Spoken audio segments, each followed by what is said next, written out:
Carl Wheezer is not okay. He's depicted as a walking punchline in oversized glasses. We laughed at the deep-seated llama obsession, the asthma attacks from even minor physical activity, and the weird, borderline disturbing infatuation with Jimmy's mom. However, we never really stopped to ask why Carl is the way that he is. In a sense, he's kind of the emotional core of Jimmy Neutron Boy Genius, buried beneath a massive layer of snot jokes and slapstick humor. He's the test subject that is never really asked for his consent. He's the sidekick who's never in on the plan. But what happens when a kid's entire existence is defined by fear? When his closest relationships are rooted in dependency, inadequacy, and a deep longing? When he tends to cling to people who treat him as if he's disposable, simply out of fear of being alone? He's allergic to nearly everything, even things that some would think impossible to have an allergy to. And with how much his helicopter parents watch over him, you'd think he was made of glass. He's consistently being dragged into life-threatening situations by a kid who barely sees him as an equal. And his only escape from it all? A fantasy of llamas and a life with a married woman who shows him more warmth than he tends to get at home. Despite it all, though, Carl is still wheezing, still showing up every day for a genius who could easily replace him with a sentient toaster if he wanted to. Carl really isn't just comic relief. He's a quietly tragic character buckling underneath the massive weight of his own insecurities, just begging for anyone to notice that he's not laughing along with the joke.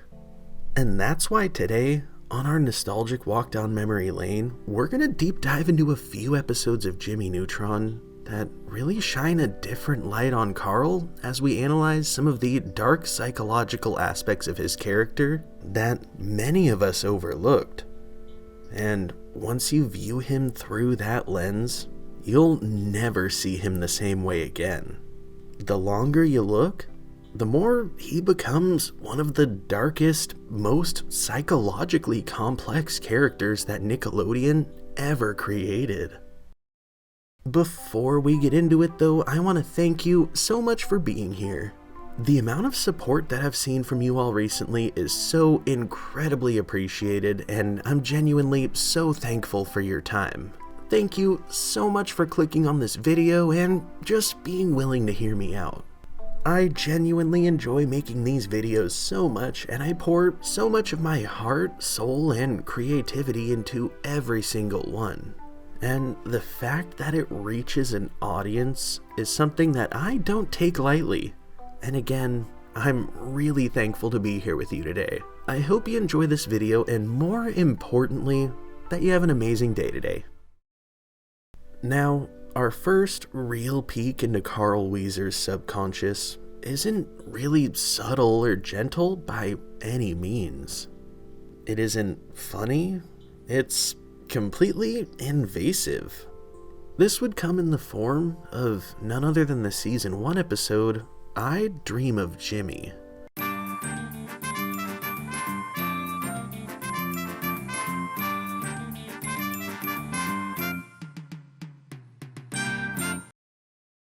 As this episode starts out, we see Jimmy and Sheen standing around as Jimmy looks through some binoculars.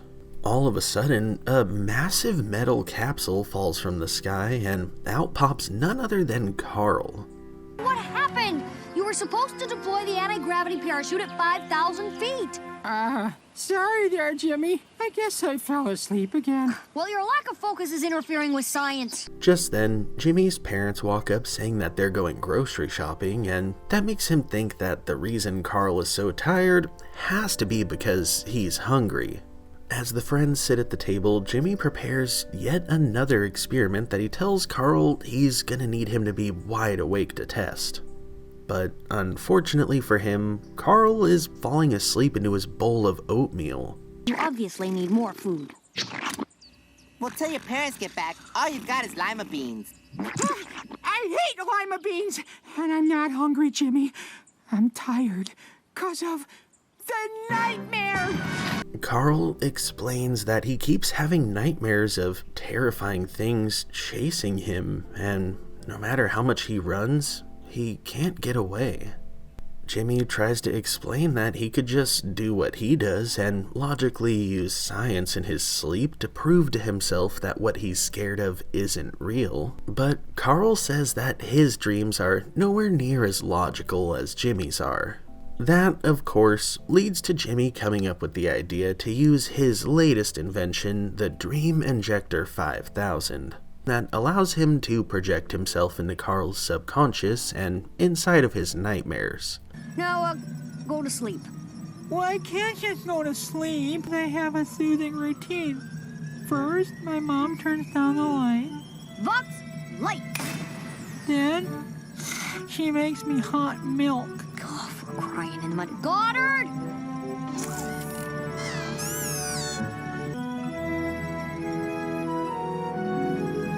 Nani, nani, nani. As Carl passes out, Jimmy heads right on through the portal and into his dreams. He finds himself sitting at his desk at school while Miss Fowl sits atop a nest trying to get the class under control. Quiet! The great, merciful, and powerfully chin Carl is about to speak! Speak! Thank you, Winifred. This is my revolutionary voltage ponderizer. I converted the Hoskababits to the Fluts by putting it through the Hooble Boobler. Ooh, wow. When Carl's asleep, he dreams he's a genius like me. Like you? Please, you can't even spell your own name. Jimmy is dumbfounded to realize that in Carl's dreams, he's the dim-witted sidekick who gets experimented on all the time. The whole class makes fun of Jimmy while praising Carl, and moments later, Jimmy finds himself pushed into Carl's device at the front of the class. He points out that the coil is wired wrong and that it's just going to give him 10,000 volts, but since it's a dream, he thankfully shouldn't feel a thing. Much to his surprise, however, he finds himself frying like a fly in a bug zapper, feeling every last bit of electricity flowing through his body. In a panic, he yells for Sheen to wake Carl up, but in the lab, we see that Sheen is also passed out, leaving Jimmy completely helpless at the mercy of whatever torture or vengeance that Carl dreams up for him. He stands up, telling Carl that this is a dream and that he needs to wake up. However, Carl doesn't believe him. When Jimmy lays a hand on him, though, everything starts to go south. He touched his astounding Carlness. Send him to the Ultra Principal! What are you doing?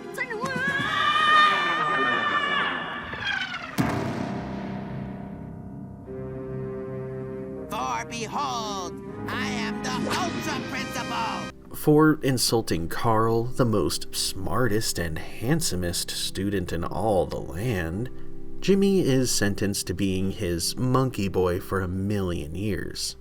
He tries to argue, but Ultra Principal already has a monkey boy contract signed by Jimmy saying that he already agreed to it.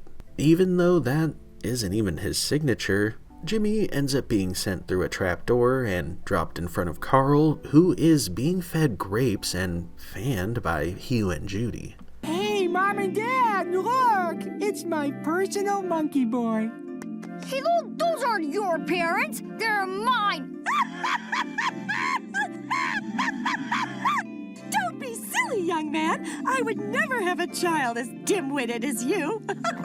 Plus, if it was a dream, could I do this? Yeah! Cute. Your brain's all wet and stretchy. That's my tongue. Okay, really quick, I just have to stop and point one thing out that I feel like wouldn't make very much sense outside of this exact moment.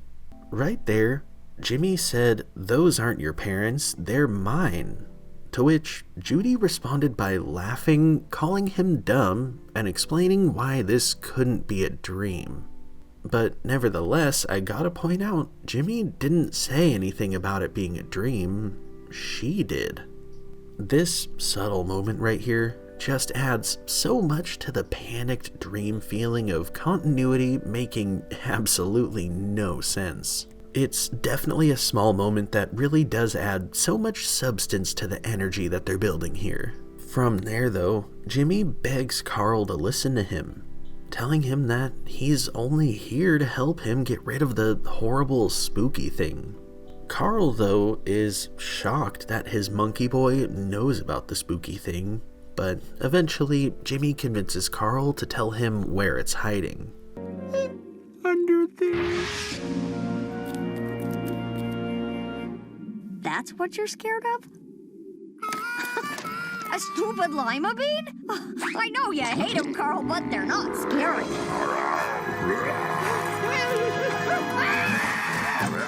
Jimmy tells Carl to wake up because that bean could actually eat him. However, Carl doesn't even realize that he's dreaming.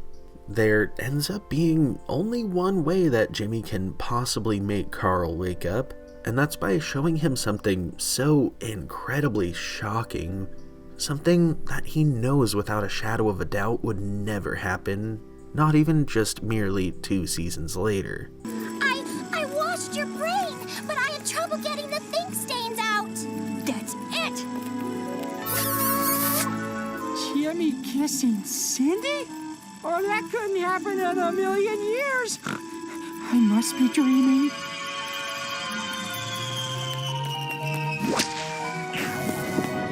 Carl and Sheen sit nearby as he talks about how crazy his dream was.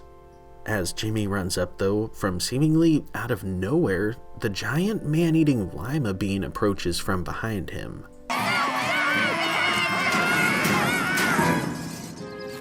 Luckily, as all bean farmers know, Phaseolus lamensis perishes when exposed to dry air and overly nitrogenous soil. But you hit it with a hammer. As the episode comes to an end, we see Jimmy pull Carl aside and privately beg him not to tell anyone about him having to kiss Cindy in order to wake him up from his dream. Carl agrees, but just then, this happens. Not even in his dreams, Neutron.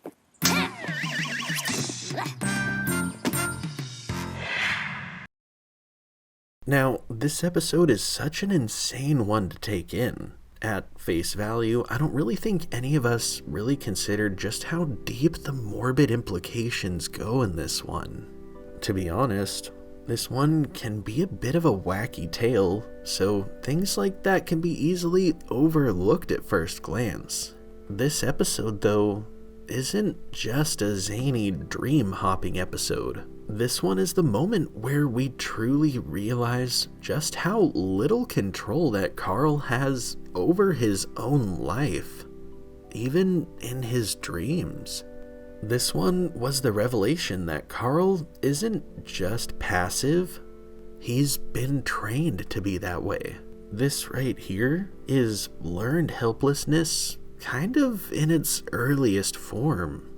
One big thing that I was taken back by in this episode is the fact that this one full-blown showcases Jimmy helping himself to Carl's dreams, just completely invading his privacy in the most intimate way, and Carl just kind of goes along with it. Of course, inside of your mind is the one place where a lot of us are always 100% guaranteed to be alone.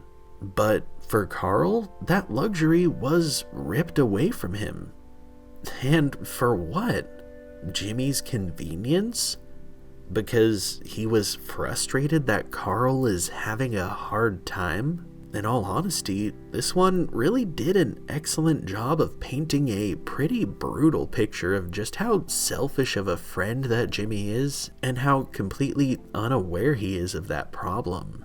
The truth is, Jimmy kind of dominates Carl's life in a way. He makes a lot of really crucial decisions for him. In this one, anytime something is wrong with Carl, Jimmy makes assumptions of what it must be. From the tiredness down to the actual root of the problem. He decides what's best for Carl and decides what experiments that he's going to be a guinea pig for, even though Carl doesn't really get any say in it whatsoever. As a matter of fact, Jimmy mostly acts like Carl's problems are a huge burden for him. It's almost as if he expects Carl to be this always ready to be experimented on limp noodle of a best friend at his disposal. Jimmy is honestly really brazen towards Carl when he's exhausted, and instead of encouraging him to maybe get some rest, Jimmy decides to invade his privacy to force Carl into a headspace where he'll just go along with whatever Jimmy says, like he always does. Again, this circles directly back to an early form of learned helplessness starting to snowball. Carl is just so used to being a part of whatever Jimmy has going on that he doesn't even argue anymore. He doesn't even care that Jimmy is going into his private dreams or that he's putting him in dangerous situations like with this giant metal capsule at the beginning. It's to the point where, he's just accepted the fact that he's kind of helpless and that there isn't really anything he can do to change it. So he just goes along with it. It's escalated even further to where even when he could change it, when it's fully possible, he just doesn't. Either choosing not to, or possibly fearing what would happen if he tells Jimmy no. As far as where that stems from, well, there could be a few answers to that as a bigger picture. The truth is, though, that he's developed a sort of codependency towards Jimmy at this point. Carl and Jimmy have been best friends for so long, and to be honest, Carl doesn't have very many other friends outside of Jimmy. As a result, Carl likely fears that without Jimmy, he wouldn't have anybody. There's always Sheen, but with that being said, there have been times where we've seen Carl almost display kind of a secret hatred for Sheen. The two have been at each other's throats before, multiple times, and when fights arise, it starts surprisingly often with Carl and Sheen. With Jimmy in a position where he's kind of by default Carl's only true friend, he realizes that he can capitalize on that using him as a guinea pig, and Carl won't really stop him. One big thing to point out is that codependency and learned helplessness go hand in hand. And on top of that, the two also tend to go hand in hand with depression. And that's certainly a big factor to keep in mind approaching everything as far as Carl goes throughout the entire show. Those things play a massive part in just why he is how he is. But even deeper than that, though, is where these tendencies originally stem from. One thing that's incredibly surprising for me to take in that I never really previously considered as far as Carl Wheezer goes is the continuous themes of infantilization. One of the biggest things that sparked that light bulb in my head and drew my attention to this is the fact that Carl has a bedtime routine that he's developed with his mom that he still does as an 11-year-old. Now, don't get me wrong. Having a bedtime routine at that age is totally okay. Even participating in that bedtime routine with your mom, dad, sibling, whatever, that's totally okay. But the weird part here is the contents of his bedtime routine. They dim his lights, give him warm milk, and rub his tummy, singing to him like he's a baby until he slowly drifts off to sleep.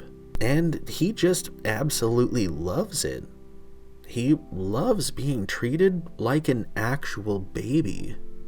On top of them literally treating him like a baby when he's slowly inching closer to being a teenager at this point, we've seen them being incredibly overprotective to an almost destructive degree. Furthermore, outside of a parental context, we have Jimmy, who basically babies Carl in the sense that he doesn't allow him to make his own decisions. There have been times when he speaks to him like he's dumb. He tends to ignore his thoughts and opinions, and overall maintains a kind of power dynamic over Carl as a result, even though the two are equals in a human sense.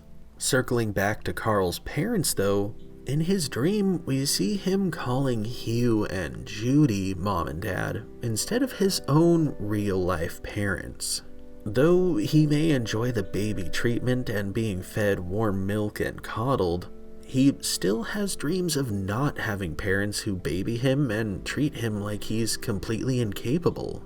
That right there is a really interesting one to take in for me, and it highlights the fact that deep down inside, Carl has a problem with all of this.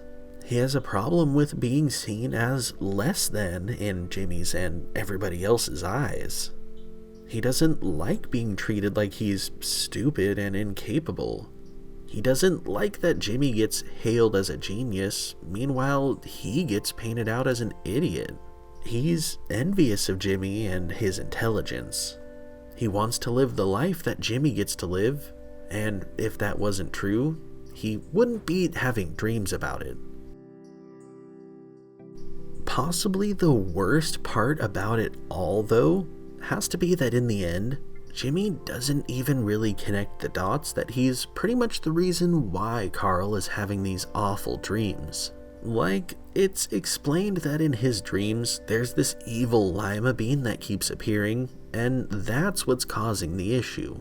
And, well, I'm not really sure if it coming to the real world and being eaten will stop it from showing up in his imagination, but even more shocking than the lima bean to me was the entire premise of the dream itself.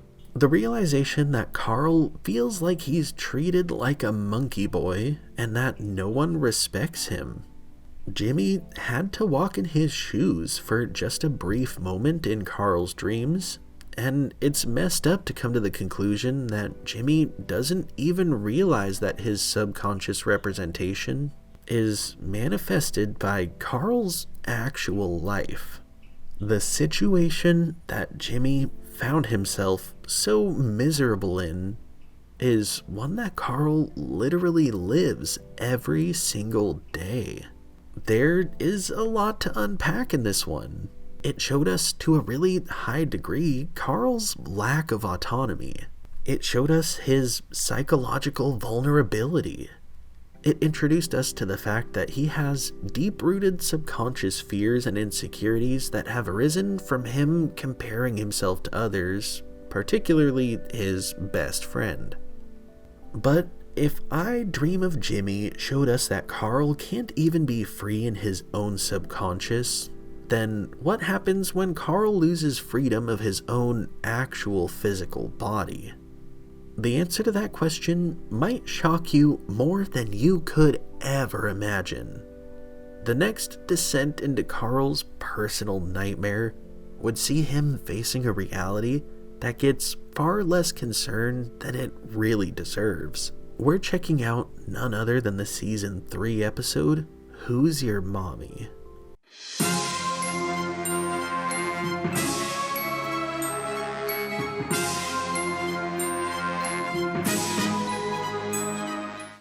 In the beginning of this episode, we see Jimmy, Carl, and Sheen on planet Schmangy, which we learn they're returning to because Sheen forgot his Ultra Lord action figure here last week during an adventure with Jimmy.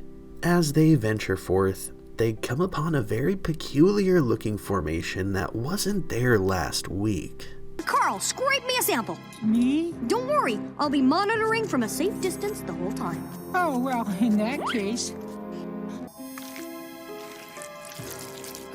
Jimmy. I think I put too much oomph in my scrape. Don't worry, Carl. I'm completely safe. Well, yeah, but... What? Do I have something on my lip? Jimmy tries to tell Carl that everything is going to be just fine, while Sheen panics, saying that he looks like something out of a freak show. Jimmy ends up taking them back home as quickly as he possibly can, and he runs some tests determining that this is some sort of life form made of alien energy. Eventually, he ends up using a laser to blast it off of Carl's face, killing the alien. Thanks, Jim. Whew, that was a close one. I don't know about you guys, but I could use a stiff shake at the candy bar. Sounds good. But you know what I really feel like? Carl, what are you eating? Well, I got this sudden craving for a bowl of ice cream, jalapenos, dill pickles, strawberries, salmon, and lard. Yuck, strawberries. Why are you both staring at me? Do I look fat to you? No. Carl starts having some pretty severe mood swings, ranging from angry to happy to frustrated to acceptance, before he just kind of walks away, revealing a massive growth on his backside. Jimmy drags him right back to the lab for an examination, and he ends up coming to a very shocking realization. I don't know how to say this, so I'll whisper it in Sheen's ear and he'll blurt it out in astonishment. Carl is pregnant? What? Well, sort of. It's a living mass of energy growing inside you, probably placed there by the alien that was attached to your face. It happens all the time. But I can't support an alien child. I don't even have a job. Jimmy ends up taking some time to think about how to react, and just like that, we cut to school the next day where Sheen is feeding Carl plate after plate of very odd combinations of food. All of a sudden, Jimmy runs up saying that he has an invention that'll solve this whole situation without hurting Carl. Why are you nodding no? I've thought about it, Jim. If it's a boy, I'll name him Schmengo, and if it's a girl, Schmengetta. I want it to retain its alien heritage. What? Yes, I'm gonna be an uncle. Is there an alien Uncle's Day? Mr. Wheezer, hi, is Carl... Dad? No, he's still here. We're just preparing for the pitter-patter of little, whatever the alien's eventual mode of locomotion will be. Hi, Jimmy. Jimmy tells Carl that this is insane and that he's gotta come back to the lab for some testing. But his parents just keep going on about how excited they are to become grandparents. Regardless though, Jimmy drags Carl out the door and right to the lab. He ends up doing all sorts of tests on him, but Carl doesn't really seem to show any concern for what could possibly happen when the baby potentially bursts out of him. Yeah, kids can be a handful. Well, this magnoscope should be linking with the alien's energy, but there's a lot of interference. Is that another fat joke? Because if so, it was pretty funny and very hurtful. Oh, gotta go. The girls are throwing me a baby shower. Bye-bye. And stop looking at my calves! We see Carl at Cindy's house enjoying his baby shower as the mass on his back end grows larger and larger by the moment. As he opens up his gifts, Jimmy bursts through the door saying that he's perfected his device to separate the alien fetus from Carl without hurting him or the baby. Carl, though, refuses, saying that he's mid-baby shower and that he doesn't want to. But Jimmy stresses just how much danger he's in. That doesn't seem to matter to anyone there, though, as they tell him that he just needs to stop being such a buzzkill. Sorry, I was just trying to prevent my friend from being turned into a smoldering pile of slag. Would you pass the scone? Why, I'd be delighted. Oh, it sounds really Oh, good. fine! If you need help sweeping up Carl's ashes, I'll be in my lab. Boy, he's in a bad mood, huh? He's just jealous because I'm getting all the attention! Just then, though, the power goes out unexpectedly. We learn that it's actually a massive alien jellyfish that's come to Earth, and as it floats by, it's frying the power of every structure that it comes across. Jimmy realizes that this thing is made of the same exact energy as Carl's baby, and that this must be the baby's mother coming to reclaim her child. The alien heads right for Carl as Sheen does everything he can to keep him safe, kicking Cindy out of her own house and putting Carl on lockdown. Meanwhile, Jimmy tries to stop the alien jellyfish by going to a nearby power substation and flipping some switches, causing power to go surging through the lines below the alien, directing its attention away from Cindy's house where Carl is hiding. Jimmy plans to blast the alien when it gets close to the power substation, but Carl ends up approaching and telling him to stop, having literally had his water break moments before. Don't hurt her! I know what she wants.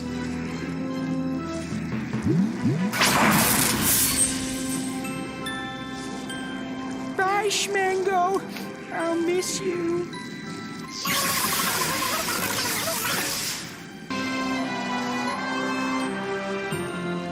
Carl, that hug contained 10,000 volts of pure energy. Wasn't it painful? Saying goodbye to your kids is always painful, Jimmy. As the episode comes to an end, we fast forward to 1 month later, where we see Carl, Sheen, and Jimmy back on planet Schmangy with a present for Carl's son, ready to celebrate his 1 month birthday. Now, this episode, oh man, this episode, I don't even know where to begin in dissecting this one. Honestly, I can't stress enough just how incredibly demented that this episode is. Like, just the concept is absolutely mind-blowing, inside and out, top to bottom, from every single angle. And yet, this whole scenario is played up for laughs. This episode takes the concept of Carl being the universe's punching bag, the scapegoat for any time the story needs consequences, and pushes it to an almost grotesque new level. Of course, this is meant to be absurd, surreal, and hilarious. But under that layer of absurdity, it's honestly pretty disturbing. This kid got impregnated against his will while on an alien planet, and the only reaction from his friends is mild curiosity and scientific fascination. There's no urgency or worry that something bad happened to him. It's just Carl expected to endure as always. Like, they zap the alien off of his face, and it's just, well, let's go grab a drink at the candy bar. But then, like, when the growth appears on his back and the revelation comes out that Carl is pregnant, I mean, this is the kind of thing that would ruin an 11-year-old's life.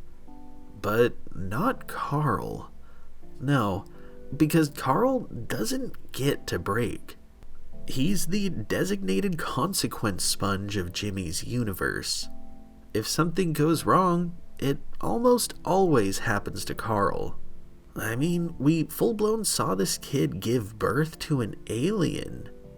It's honestly a huge aspect that makes things so much more complicated here. This kid already struggles with his own self-image and making friends. But to know that when he does finally make a friend, he ends up being the designated fall guy, it's just truly sad. Even more sad than that, though, is how Jimmy is Carl's best friend in the world, but it's clear as day that he blatantly doesn't care about Carl's well-being or what he wants. When Carl finds out that he's full-blown pregnant, Jimmy just kind of dismisses it as nothing, saying that it happens all the time, acting as if this is normal and not something to panic and worry about. Because, of course, it's just Carl. Who cares if he gets pregnant, right? Never mind the fact that this was literally forced upon him. Whenever someone needs to be put in danger, by default, it's Carl. Whenever harm is called into question, Jimmy never considers Carl's well-being. I had to cut this from the clip for fair use, but in the last episode, right before Jimmy is about to go into Carl's dream, Carl asks if it's going to hurt, and Jimmy says, No, I'll be fine. Then, of course, in this one, when Jimmy is curious about some mysterious formation that very much looks like it's made of organic material, he makes Carl scrape it as he watches from afar, willing to put Carl in danger, but not himself. This ties right into how Jimmy sees Carl as lesser than him. He sees him as disposable, and it's moments like these that show just how much Jimmy genuinely doesn't care about Carl whatsoever. If there's ever a time that a gamble needs to be made, Jimmy keeps Carl around just so that he never needs to put himself or anything that he cares about at stake.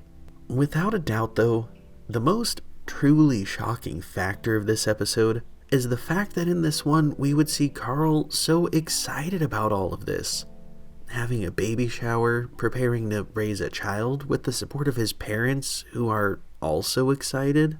All the while, Jimmy is working on finding a method to exterminate his alien baby.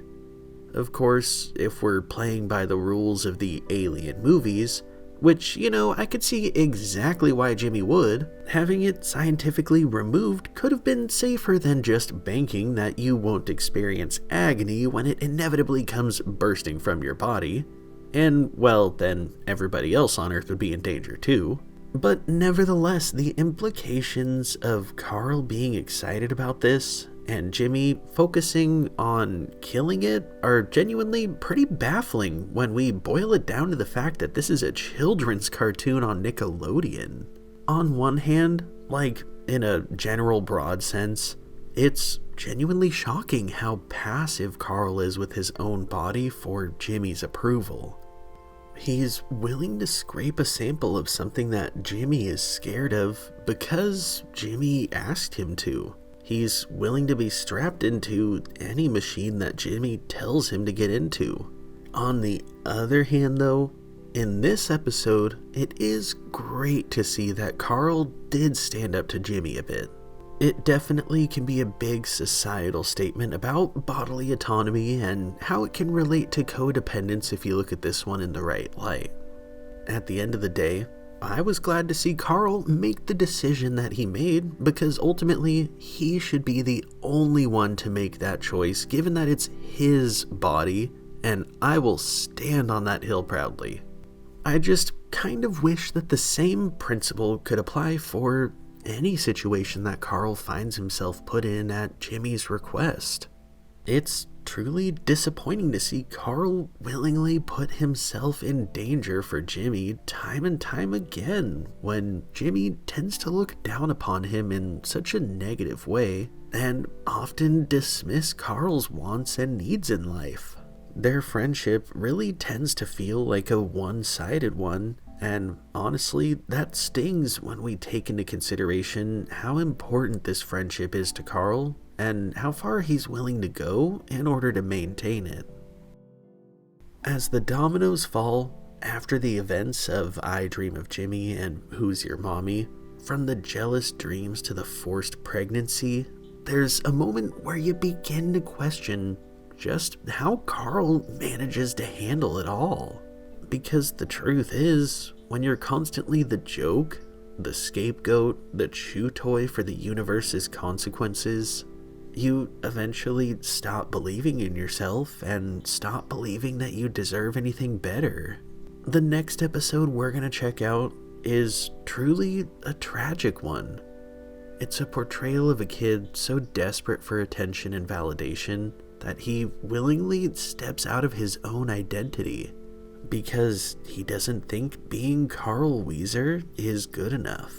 We're diving into the Season 3 episode, Carl Wheezer Boy Genius.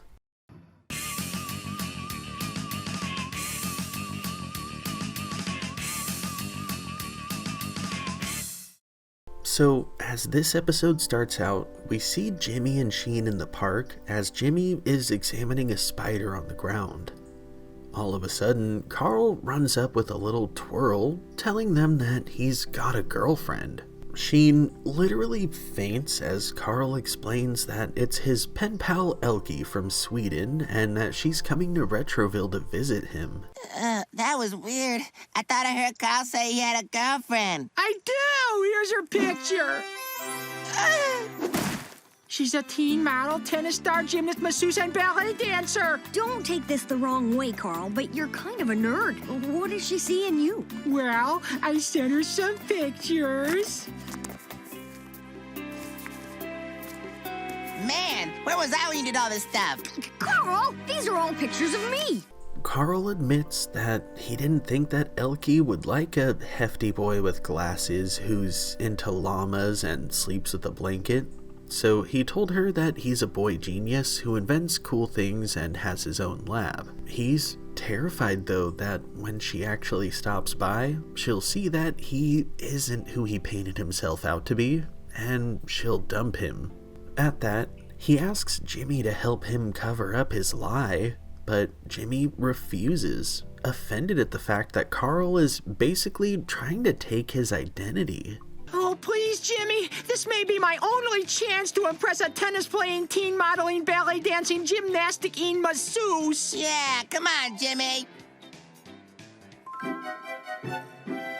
Okay, for one day only, you can be Carl Wheezer Boy Genius. Yay! Thanks, Jim. You're the best friend in the whole world. Oh, by the way, I told her you're my dim-witted assistant. What? And then I said you were an experiment that went horribly wrong. Sweet. Next thing you know, we see Carl in Jimmy's room with him and Sheen while he changes his hairstyle and picks out some clothes so his style matches how cool he's played himself off as up to this point. Just like that, they head off in the hover car to pick Elke up. She steps off the bus and gives Carl a massive hug, excited to see him. Just then though, Jimmy walks up. Dim-witted assistant, take Elke's bag and be quick about it. I'm Sheen. He really used to be a monkey? Monkey? What kind? Flying monkey? Squirrel monkey? A chunky funky monkey? Ooh, I love your car which hovers. Yeah, well, it's just a little something I threw together one afternoon. Après-vous. Oh, that's French for get in. Carl sits behind the wheel, confused, not having any idea what to do. Jimmy tries to direct him, but yet again, he belittles Jimmy in front of everyone, demanding that he not tell him what to do. From there, the ride ends up being a complete disaster. Carl ends up nearly crashing and killing everyone.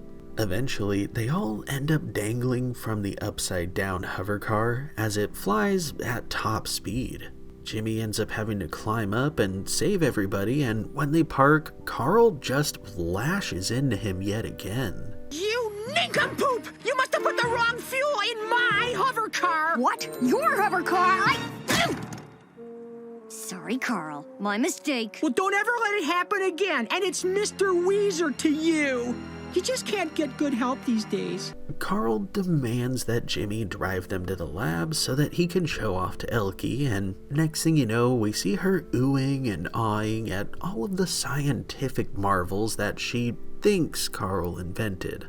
When she asks him details about his inventions though, he isn't really able to say what any of them are, only really explaining what noises they make and what color they are.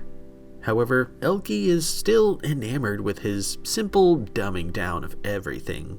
She ends up asking him if he can bring back her favorite Swedish poet with his technology, and as he blindly mashes buttons on a console, he ends up bringing back Attila the Hun instead. The ferocious warrior destroys everything he can get his hands on until eventually Carl saves the day by offering him some fudge brownies. Plain or with nuts? Nuts? Nuts? Nuts!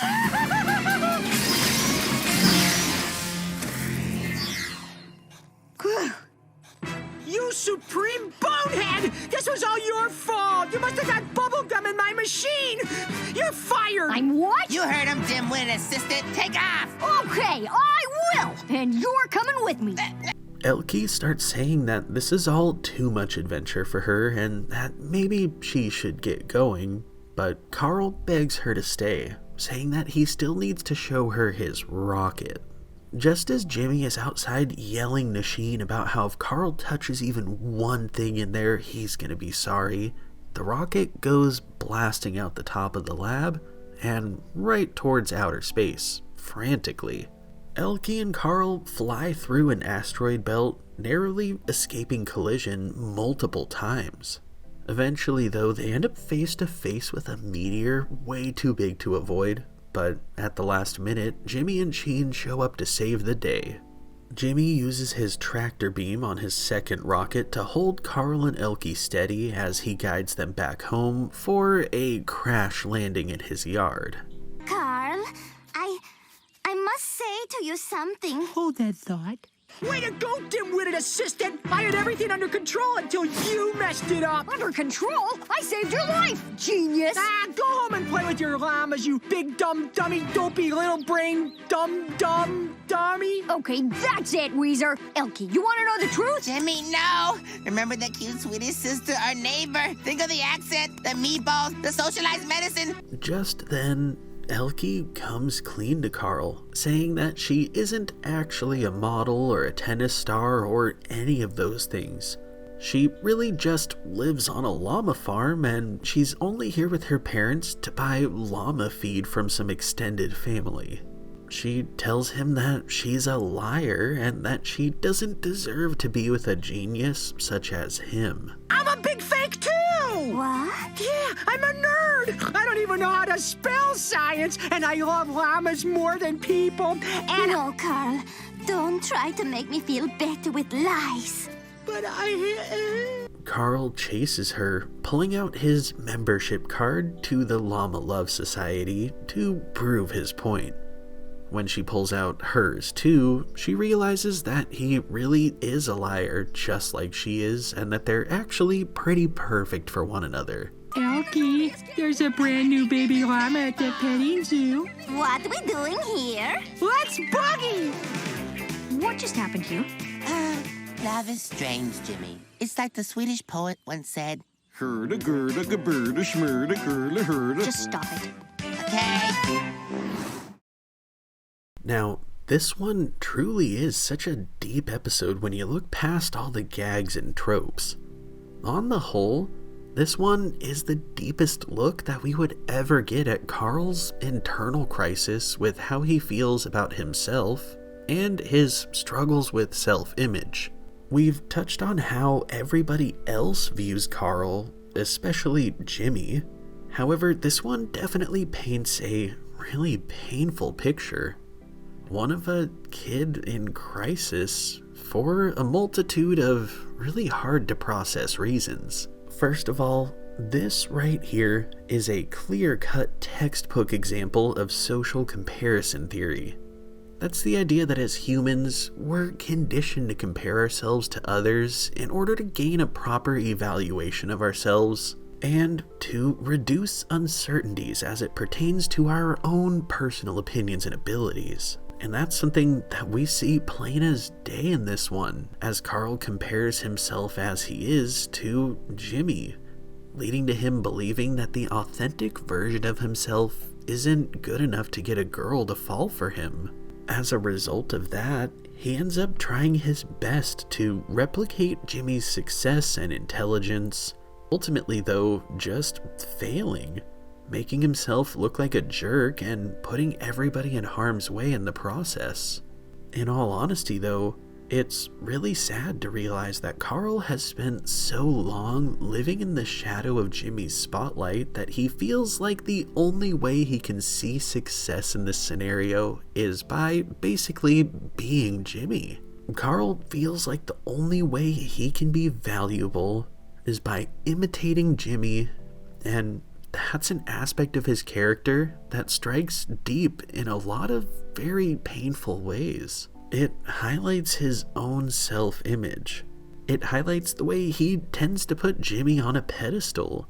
And it highlights just how much of his jealousy of Jimmy that we saw in his dreams is boiling over and starting to affect his real life. Another huge aspect of Carl's psyche that this highlights, though, is a possible slight bit of identity diffusion.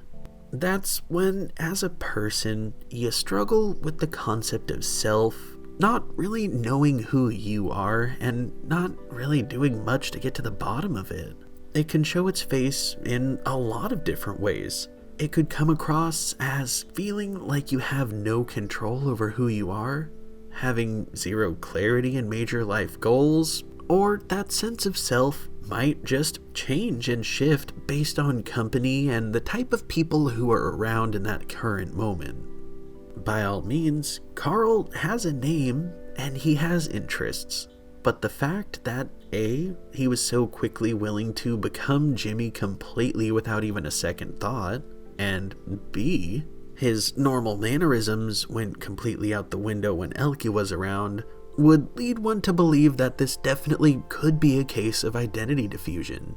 He went from being this soft-spoken and gentle person to full-blown abusive and spiteful towards Jimmy, of all people, who's doing him a favor in all this.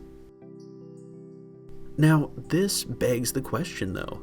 If it isn't identity diffusion combined with social comparison, then could this behavior possibly be out of revenge? Did Carl basically assume Jimmy's life to spite him for years of being constantly steamrolled by him? Of course, it could just be under the guise of him making himself look good in front of Elke, but in all reality, this is the perfect opportunity to kind of let out some steam that he's been holding on to towards Jimmy. There were so many times where Carl would dig into Jimmy incredibly hard for absolutely no reason at all, even after Jimmy had blatantly saved them multiple times over. This was just so unlike Carl, and honestly, I can't help but wonder if maybe there's some deeper reasoning behind the way that Carl was behaving here. More than anything, though, I'm truly shocked at just how nasty that Carl was towards Jimmy. Some of the insults that he was hurling at him and the way that he was just constantly demeaning Jimmy is just absolutely disgusting. On that note, I'm genuinely surprised that any person whatsoever would want to be with someone acting like that. How could anybody witness their partner treating a person like that and still want to be with them? Carl just treats everybody like they're lesser than him, and it's truly appalling. The way that he targeted Jimmy too was just extremely over the top. I can't imagine how Elke could see him treating his supposed friends like this and not wonder what kind of romantic partner that he would end up being behind closed doors in the long run. If he's capable of treating a friend like this, what else could he be capable of? I'm genuinely surprised that she didn't run for the hills from pretty early on, to be honest, considering that Carl didn't really hold back from the start. The way that he was acting, though, is certainly a huge reflection of a few different things. First of all, towards the end, when Carl was continuously hurling these insults at Jimmy, he escalated to the point where he was full-blown attacking his own interests, telling Jimmy to go home and play with his llamas after Jimmy literally just saved them. This is a blatant and really deep reflection of how Carl views himself. Like, he's dragging Jimmy, calling him the worst things possible, taunting him, but in all reality, Carl is really just dragging himself down. It was himself that he was really hurling insults at. On top of that, though, the act of him insulting Jimmy like that is also a massive reflection of how Carl feels that Jimmy treats him. In this one, Carl does nothing but berate Jimmy, make demands of him, and have consistent expectations that aren't properly vocalized. This is Carl truly showing how he really feels that Jimmy treats him, and in all reality, it's so sad. When we genuinely take this episode and boil it down to its simplest form, The fact that Carl lied to this girl and painted his entire life as if he lives Jimmy's life and that Jimmy lives his life, then proceeding to behave in the manner that he did over and over again, his actions really boil down to a mix of his head likely getting big from receiving attention from a girl for the first time, and moreover, whether it was on purpose for revenge or coming out subconsciously, this is Carl more or less expressing his internal frustrations with how Jimmy treats him, how he's viewed, and the lack of respect that he gets on a day-to-day basis. He's tired of being the universe's punching bag. He's tired of playing the comedic relief meets consequence sponge role. But the worst part? The fact that no one notices. When you first meet Carl Wheezer, you assume that he's a joke. He's afraid of everything and obsessed with llamas and Jimmy's mom. He's constantly whining. But the longer you look at him, the more you start to realize Carl isn't funny because he's absurd. He's funny because he's real. He's a kid crushed under the weight of his own insecurities, absorbing the fallout of every experiment gone wrong, every single alien mishap, every misfire from Jimmy's ego. But the wildest part of all, though, the fact that despite all of this, he still shows up, day in and day out. Even exhausted from having nightmares all night, he still takes the abuse and hangs out with the genius who's constantly disregarding his safety. Despite his weaknesses, however, he's still a resilient person. The universe slaps him in the face over and over again, pushing him down as he just keeps getting up. In the world of Jimmy Neutron, though, that resilience isn't ever really rewarded. Instead, it's just milked for jokes as he just takes more and more. The thing is, though, that kind of pain, the kind where you don't feel seen, where your best is never enough, where you're always the sidekick and never the star. That's not just Carl's story. That's a lot of people's story. And that's why he resonates. Because under the snot, the whining, and the llama dreams, Carl Wheezer is a mirror of sorts. And when we take a good long look into that mirror, we are forced to ask, if we were a part of the Jimmy Neutron universe, would we be the genius? Would we be the hero? Would we be the Sheen? Or would we be the Carl, just trying to get by each day, hoping that someone notices how hard we're trying? But at the end of it all, I have to ask, what do you guys think? Did this video change your perspective on Carl Wheezer? I know making this one definitely changed mine. Let me know what you guys think down in the comments. I always love seeing your guys' feedback. Of course, I have to give an offensively huge shout out to my friends in the true 90s kids tier.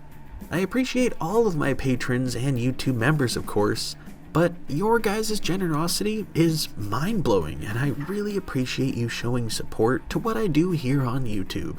It really does help me a ton, and it means the world to me.